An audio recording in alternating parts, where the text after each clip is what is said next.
वासुदेवाय।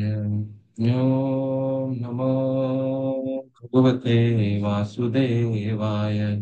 ओम नमो भगवते वासुदेवाय। ओम अज्ञानतिमिरिनाधस्य ज्ञानाञ्जनशलाकया चक्षुरुन्मिलितं येन तस्मै श्रीगुरुवे नमः। श्रीचैतन्यमनोभीष्टं स्थापितं येन भूतले स्वयं रूप कदा मह्यं ददाति स्वपदान्तिकम्। वन्देऽहं श्रीगुरु श्रीयुतपदकमलं श्रीगुरुं वैष्णवास्य। श्रीरूपं सागरजातां सहगना रघुनाथामृतं सजीवम् साद्वैतं सावधूतं परिजनसहिता कृष्ण चैतन्य देवं श्रीराधा कृष्ण पादान् सहगना ललिता श्रीविशाखान्वितांश्च।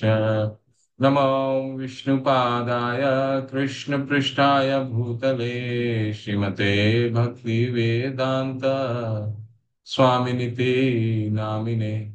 नमस्ते सरस्वते देवे गौरवाणी प्रचारिणे निर्विशेष शून्यवादी पाश्चात्य देश तारिणे।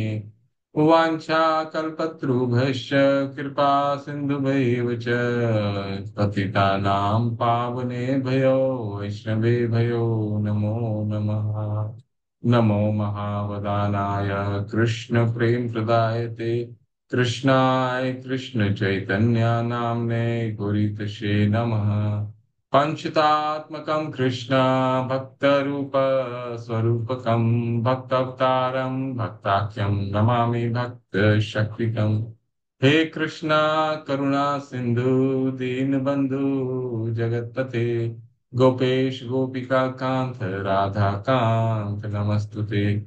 तप्त कांचन गौरांगी राधे वृंदावनेश्वरी वृषभानु सुते देवी प्रणमामि हरिप्रिये। कृष्णाय वासुदेवाय देवकी नंदनाय च नंदगोपकुमाराय गोविन्दाय नमो नमः। मुखं करोति वाचालं पङ्गुलङ्घायते गिरिं यत्कृपातमहं वन्दे श्रीगुरुदीनतारणं श्रीपरमानन्दमाधवं श्रीचैतन्य ईश्वरं गुरुवे गौरचन्द्राय राधिका तदालये कृष्णाय कृष्ण भक्ताय तद्भक्ताय नमो नमः। जय हो श्री कृष्ण चैतन्य प्रभु नित्यानंदा श्री अद्वैत गदाधर शिवासादि गौर भक्तवृंदा। हरे कृष्णा कृष्णा कृष्णा हरे हरे हरे राम राम राम हरे हरे। हरे कृष्णा कृष्ण कृष्णा हरे हरे हरे राम राम हरे हरे। हरे कृष्णा कृष्ण कृष्णा हरे हरे हरे राम राम। हरे कृष्णा। आप सभी का हार्दिक अभिनंदन है। हरे कृष्णा कृष्ण कृष्ण हरे हरे हरे राम राम राम हरे हरे।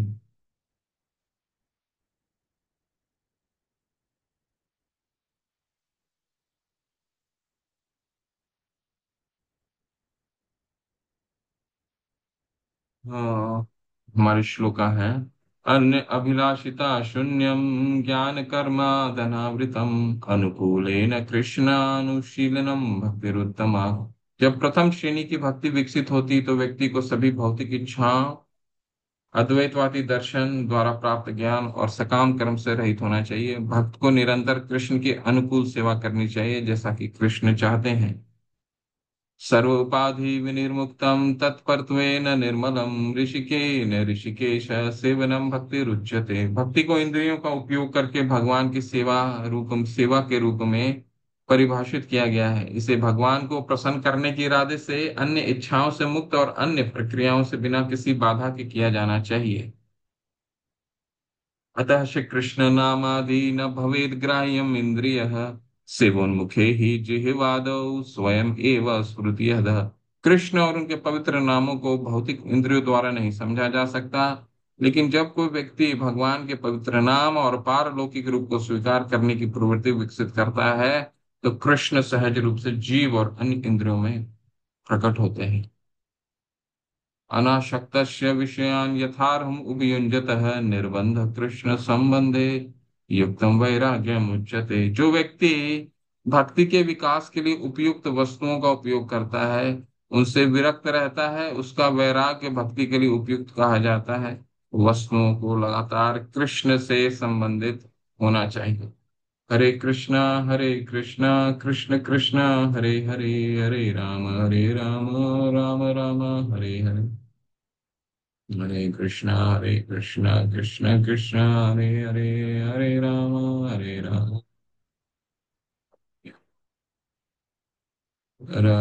कृष्ण कृष्ण कृष्ण हरे हरे, हरे राम।